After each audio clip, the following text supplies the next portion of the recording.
ወወልድ ወመንፈስ ቅዱስ አሐዱ አምላክ። በሀገር ውስጥና በውጭ ሀገር ያላችሁ የእግዚአብሔር ቤተሰቦች እንደምሰነበታችሁ ካለ ጌታችን ለአምላካችን ለመድኃኒታችን ለኢየሱስ ክርስቶስ የትንሣኤ በዓል አደረሳችሁ። እግዚእነ ኢየሱስ ክርስቶስ ዘኮነ ሰብአ ወመጠወ ርእሶ ለኩሉ። ጌታችን ሰው የሆነው ጌታችን አምላካችን መድኃኒታችን ኢየሱስ ክርስቶስ ነፍሱን ለሰው ሁሉ አሳልፎ ሰጠ። አንደኛ ጢሞቴዎስ ምዕራፍ 2 ቁጥር 6። በዛሬው ዕለት በዚህ መልክ መምጣት ያስፈለገኝ ዋና ጉዳይ የስቅለት ዕለት ጌታችን አምላካችን ኢየሱስ ክርስቶስ የተሰቀለበትና ቤዛ የሆነበት ቀን ስለ ቤዛነት በሰፊው ከተሰጠው የትምህርተ ድነት ጋር ተያይዞ አንዳንድ ብዥታዎችና ጥያቄዎች ስለተፈጠሩ እነዚህን ነገሮች ለማጥራት ያህል ነው። እንደሚታወቀው እንግዲህ ዕለተ ስቅለት ማለት ዕለተ ሪት ማለት ነው። ጌታችን አምላካችን መድኃኒታችን ኢየሱስ ክርስቶስ ለእኛ ካለው የማይለካ ፍቅሩ የተነሳ በአጭር ቁመት በጠባብ ደረት ተወስኖ ተይዞ ታስሮ ተደብድቦ እርቃኑን ሆኖ በመስቀል ላይ ተሰቅሎ ለዓለም ፍጹም ቤዛ ሆኖ የማይደገም ቤዛ ሆኖ በጊዜና በሁኔታ በቦታ የማይወሰን ቤዛ ሆኖ የዘላለም ቤዛነቱን አግኝቶ ወደ ቅድስ በገዛ ደግሞ የገባበትና ለአዳም የሰው ዘር ሁሉ በእኛ ፈንታ የታሰረበትን ታላቅ ቀን ነው የምናከብረው በየዓመቱ። እና ይህ ሲተነተን ቤዛነት በአራት እንደሚከፈል ይታወቃል። ከዛም በላይ ሊሄድ ይችላል። በእርግጠኛ በአራት ብናይ በጣም ጥሩ ነው። የገንዘብ ቤዛ አለ፣ የቁስ ቤዛ ማለት ነው። የእንስሳ ቤዛ አለ፣ የሰው ቤዛ አለ። ዋናውና ትልቁ ግን የጌታችን የአምላካችን የመድኃኒታችን የኢየሱስ ክርስቶስ ቤዛነት ነው። እና ይሄ ስለ ነገረ ድነት በሰፊ በሚሰጥበት ሰዓት እነዚህ ምንም ከቁስ ጀምሮ እስከ ሰው ያሉ ሁሉ ቤዛ መሆን ቢችሉ የጌታችን የአምላካችን የመድኃኒታችን ኢየሱስ ክርስቶስን ፍጹም ቤዛ ሊተኩ የማይችሉ ናቸውና በፍጡርና በፍጡራን መካከል ያለውን ቤዛነት ለመለየት በተለይም ጌታችን አምላካችን መድኃኒታችን ኢየሱስ ክርስቶስ ስለ ስርየተ ኃጢአት በመስቀል ላይ ተሰቅሎ በከፈለው ቤዛነት ስም ፍጡር ሊጠራ አይችልም በሚል የሰጠው ትምህርት ብዙ ምዕመናንን አደናግሯል። ከአውዱ ውጪ አንዳንድ ሰዎች ቃሉን አጣመው በመተርጎም ጦርነት በመቀስቀስ ህዝቡን በማነሳሳት በተለይም ደግሞ ደጋጎች ምዕመናንን በጣም አሳዝኗል። ከእመቤታችን ከቅድስት ድንግል ማርያም ጋራ እንዴት የፍጡር ቤዛ የለም ይባላል? ከገንዘብ ጀምሮ ከቁስ ጀምሮ ብዙ ቤዛዎች አሉ ብለው በመተንተን ነው ብዙ ጊዜ ሲወራ ሲነገር የነበረው። እኔ በሰዓቱ ስለ ቁስ ቤዛ፣ ስለ እንስሳ ቤዛ፣ ስለ ሰው ቤዛ ብዙ መናገር አላስፈለገኝም። ዋናው በመስቀል ላይ ተሰቅሎ ስለሱ ብቻ ነበር በሰፊ መናገር የነበረብኝና ምንም እመቤታችን ቤዛ ዓለም ብትባልም የጌታችን የአምላካችን ኢየሱስ ክርስቶስን ቤዛነት አይተካም የሚል ቃል ብዙዎቹን ግራ አጋብቶ እንደነበር አስታውሳለሁ። እንኳንም እመቤታችን ቅድስት ድንግል ማርያም ይቅርና ድንጋይ ቤዛ ተብሏል፣ ወርቅ ቤዛ ተብሏል፣ ገንዘብ ቤዛ ተብሏል፣ ጫማ ቤዛ ተብሏል፣ ቆብ ቤዛ ተብሏል። እና ከፈጣሪ በታች ከፍጡራን በላይ የሆነች እግዚአብሔር የመረጣትና ከአንስተ ዓለም ሁሉ አልቆ አክብሮ ይፈጠራል ለእናትነት የመረጣት እመቤታችን ቅድስት ድንግል ማርያምን ከፍጡሩ ጋር እንኳን ልናወዳድራት አንችልም። አቻ የሌላት ወደር የሌላት እና ከእሷ ጋር በማጣላት በተለይም የተደረገው ቅስቀሳ በፌስቡክ እና በኦንላይን ላይ እንደሚደረገው ቅስቀሳ አይደለም። አንደኛ የኔ አስተዳደግም አኗኗርም በአጠቃላይ ህይወትም ከደብረ ሊባኖስ የወጣ ነው። እኔ የተክለ ሃይማኖት ልጅ ነኝ እና በዚህ ደረጃ ነገሮችን በጣም አግሎ ብዙ ምዕመናንን አስቀይሟልና እኔ ከትምህርት ቤት ጀምሮ በእመቤታችን በቅድስት ድንግል ማርያም በእንተ ስማ ለማርያም እያልን ድርቆሽ እየለመንን ኮሾሮ እየለመንን ቁራሽ እየለመንን ስሟን እንጀራ በልተንበታል ለብሰንበታል። እና ቤዛዊተ ዓለም ብለን በሰዓታቱ በሌላው መጻሕፍት በቅዳሴዋ በውዳሴዋ እየጻፍን እየተረጎምን እያስተማርን እንገኛለን። እኔም በግሌ ስለሷ ብዙ ሰብኬያለሁ። ስለሷ ወላዲተ አምላክነት በተለይም ንጻ ጠባይ ያላደፈባት ነውር ነቀፋ የሌለባት ነቃ ኃጣው ያላገኛት እግዚአብሔር በንጽህና በቅድስና ከዓለም አልቆ የፈጠራት ከሁሉም አልቆ የፈጠራት አቻና ወደር የሌለባት እንደሆነች ብዙ ጊዜ በሰፊው ትምህርት ሰጥቼበታለሁ። መጽሐፍም ጽፌያለሁ። ያንን መከታተል ይቻላል። እኛ ብቻ ሳንሆን መልአኩ ቅዱስ ገብርኤልም ቡሩክት አንቲ እማንስት ወቡሩክ ፍሬ ከርሥኪ አንቺ ከሴቶች ሁሉ የተለየሽ ነሽ ብሎ ያደነቃትና ያመሰገናት ፈጣሪ ለእናትነት የመረጣት እናት ስለሆነች እንኳንስ እሷን ይቅርና ማንንም በክርስትና ለመናቅ አይቻልም። እኔ የወለደችኝ ውድ እናትን በእጅጉ የሚወዳት የማከብራት ነኝና እናቴን የማከብር የፈጣሪውን እናት በምንም አይነት ተአምር ዝቅ አድርጌ የማይበት ምንም አንዳች ሁኔታ የለም። በዕለቱ የተደረገው ጌታችን አምላካችን መድኃኒታችን ኢየሱስ ክርስቶስ በሚጠራበት ቤዛነት የኃጢአት ስርየት ቤዛነት በዚህ ፍጡር ሊጠራ አይገባም አይችልም የሚል ነው በጥቅሉ። አዎ ትክክል ነው። ከመልአክ ጀምሮ እስከ ሰው ያለው ሁሉ ወይም ደግሞ ዓለም ከተፈጠረ ዘመን ከተቆጠረ ጀምሮ እስካሁን ድረስ ያለው ወይንም ደግሞ እስከ ለብሰ ምጽአት ድረስ የሚቀጥል ሁሉ ኢየሱስ ክርስቶስ ጌታችን መከራ የተቀበለውን መከራ ቢቀበል ጌታችን አምላካችን መድኃኒታችን ኢየሱስ ክርስቶስ በቀራንዮ የከፈለውን ቤዛነት ማንም ሰው መክፈል አይችልምና እሱ የኃጢአትና የሞት መድኃኒት በማዳኑ ተረፈ ደዌ የሌለበት የዓለም ቤዛነቱ የኃጢአት ስርየት ነው። አው እያንዳንዳቸው ለምሳሌ እነ ሙሴ ቤዛ ተብሏል። ነገር ግን የሙሴ ቤዛነት በአረፍተ ዘመን ተገጥቷል፣ በጊዜ ተገጥቷል፣ ዮርዳኖስ ማዶ ተገጥቷል። የሁሉም ፍጡራን ቤዛነታቸው በጊዜ በሁኔታ የሚገታ ነው። ነገር ግን በጊዜና በሁኔታ የማይገታ ለዓለሙ ሁሉ ቤዛ የሆነ ከሰማይ በታች ከምድር በላይ መዳኛ የማን ነው?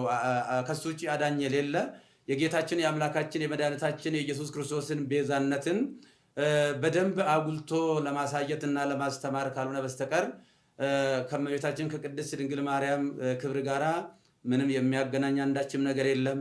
እሷም ከፈጣሪ ልጅ ከተቀበለው መከራ ጋር ሊወዳደር አትችልም እና ብዙ ምዕመናን በዚህ ጉዳይ በእጅጉ አዝነዋልና የኢየሱስ ክርስቶስ ቤዛነትና አዳኝነት ለድርድር ለክርክር የማይቀርብ ለምንም ለውይይት የማይቀርብ ዛሬም ትላንትናም ነገም ያው የሆነ እሱ ለዘላለሙ ሲያድን ይኖራል።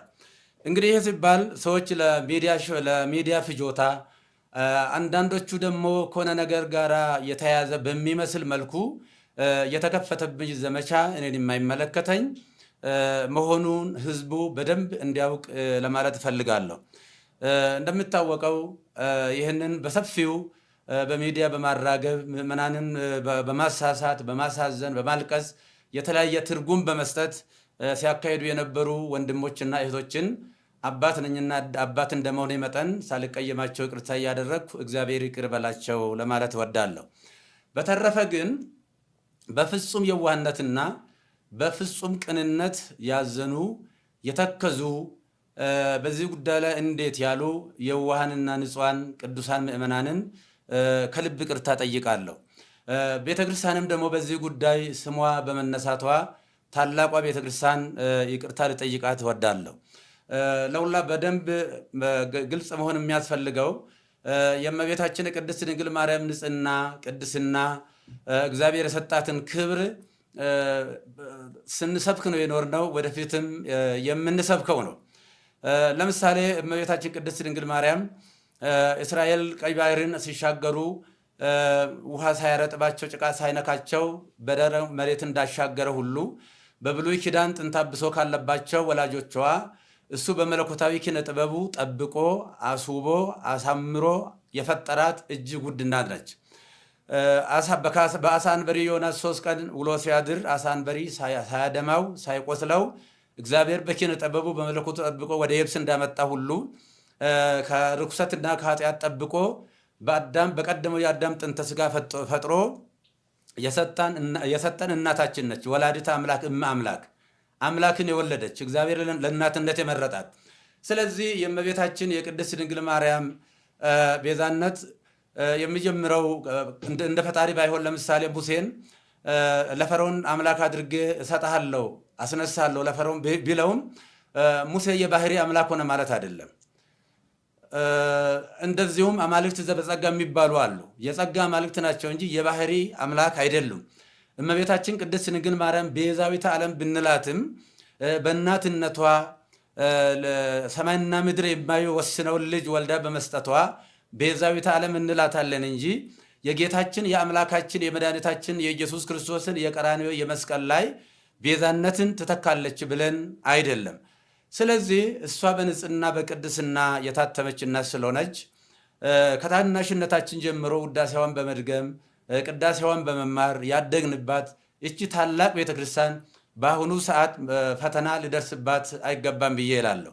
በተለይም ይህንን አጀንዳ በስፋት የሚያራግቡ ወንድሞች ጥፋቱ እንኳ ቢኖር ቀረብ ብሎ መጠየቅና መመካከር፣ ችግርም ካለ መፈታት ነው የሚያስፈልገው እንጂ በሚዲያ በእንደዚህ አይነት ጦርነት መቀስቀሱ በእውነቱ ትዝብት ላይ የሚጥለን ይሆናልና ለወደፊትም እመቤታችን ቤዛ ስንል እንግዲህ ቤዛዊተ ኩሉ ዓለም ብሎ ታላቁ አባ ጊዮርጊስ ዘጋስጫ በሰፊው ዘምሮላታል። ያሬድን በሰፊው ዘምሮላታል።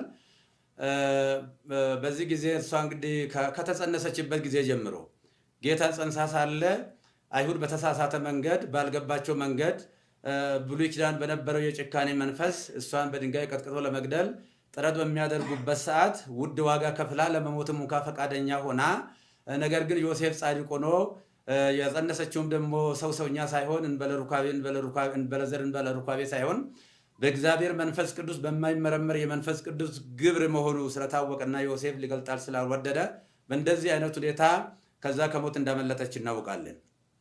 ልጇን በምትወልድበትም ሰዓት በቤተልሔም ሰዎች በናቁትና ባቃለሉት ለአፍታም በማይቆዩበት በከብቶች ግርግም የገዛ ልጇን ወልዳ ስትሰጠን ለእመቤታችን ያለን ፍቅርና አክብሮት ወደር የለውም።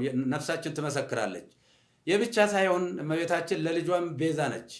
ለልጇ ለሕፃኑ ለኢየሱስ ክርስቶስ ገና የ2 ዓመት ሕፃን በነበረ ጊዜ ሄሮድስ ልጆችን በሚያስገድልበት ጊዜ ልጇንም እንዳይገልባት የሞት ሰለባ እንዳያደርግባት ከእስራኤል ጀምሮ እሳት የሆነውን የሳራ በረሃን የቀን ሐሩር የሌሊትን ቁር ችላ ታግሳ ረዥም ወራት ተጉዛ ወደማታውቀው ወደ ግብፅ ተሰዳ ብዙ ዋጋ ከፍላ መከራ አይታ ልጇንም ከሞት ያዳነች እንደገና ደግሞ እስከ ቀራንዮ ከልጇ ያልተለየች እመቤታችን እናታችን ቅድስት ድንግል ማርያም ነችና እሷን እንኳንስ አይደለም ለማቃለል ለማመስገንም ብቃትም አቅምም ሞራልም ያለው ሰው የለም።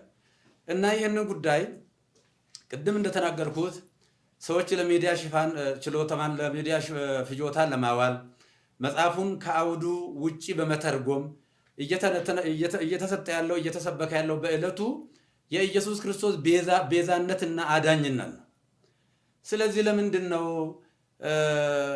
ጥላ ቤዛ ይባላል፣ ሌላ ቤዛ ይባላል የሚልም ሊቃውንቱ ከሰሞኑ ጀምሮ ግሱን እየተነተኑ ሲነግሩን ከርመዋልና ለተነተኑልን ትንታኔ እያመሰገንኩ በሰዓቱ ስለ ጫማ ቤዛነት፣ ስለ ባርኔጣ ቤዛነትና ስለ ልብስ ቤዛነት፣ ስለ ገንዘብ ቤዛነት፣ ስለ ቁስ ቤዛነት፣ ስለ ብሉይ ኪዳን እንስሳ ቤዛነትም ብዙ መተንተን አላስፈለገኝም። ምክንያቱም ታላቁና ሕያው ቅዱስ አምላካችን ኢየሱስ ክርስቶስ በመስቀል ላይ ተሰቅሎ ስለሆነ የግድ እሱ መሰበክ ስላለበት እሱ መነገር ስላለበት ከዚህ የተነሳ ነው እንጂ እኔም እመቤታችንን ለማቃለል ለመናቅም አይደለም።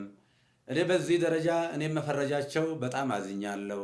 ምዕመናንም ደግሞ በዚህ ደረጃ እውነት መስሏቸው በተሳሳተ መንገድ ይህንን ማሰባቸው እንደ ትክክል አድርገው መውሰዳቸው ትክክል አይደለምና ስለዚህ እመቤታችን ቅድስት ድንግል ማርያም ነች የጌታችን የአምላካችን የኢየሱስ ክርስቶስን የማዳን ትምህርቱን ነገረ ድነቱን የዘላለም ቤዛነቱን አዳኝነቱን በማዳኑ ተረፈደ የሌለበት መሆኑ መርገመ ሥጋ መርገመ ነፍስን ያስወገደ የሞትን ክንዱ ብርት ሰብሮ ወደ ቀደመ ሀገራችን ወደ ቀደመ ቤታችን መመለሱን ወደፊትም በሰፊው የምናስተምረው ይሆናል። የቤተ ክርስቲያናችንም ትምህርት ነው። እመቤታችን በነገረ ድነት ውስጥ ስጋዌ ስናስብ መነሻዋ እሷ ነች። እሷ ዋና መነሻ ነችና በነገረ ስጋዌ ውስጥ በነገረ ድነት ውስጥ አምላክ የሰጣትን ቦታ ከስጋዋ ስጋ ከነፍሷ ነፍስ ነስቶ ነው የተሰቀለው። ስለዚህ እንደ ቤተክርስቲያን እንደ ግሌ እኔ ለእመቤታችን ያለኝ ፍቅር እጅግ የተለየ ነው። እኔ ስሟን ጠርቼ በእንተ ስማ ለማርያም ብዬ ለምኜ ተምሬበታለሁ ስሟን። አሁንም የምንጸልየው ሌላ ጸሎት የለም። የሁለቱ ውዳሴ ማርያም እሱን ነው እኮ የምንነግረው። አንቀጸ ብርሃን ነው የምንጸልየው። ውዳሴ ማርያም ሲባል ግን ተራ ድርሰት ሊመስላቸው ይችላል አንዳንድ ሰዎች።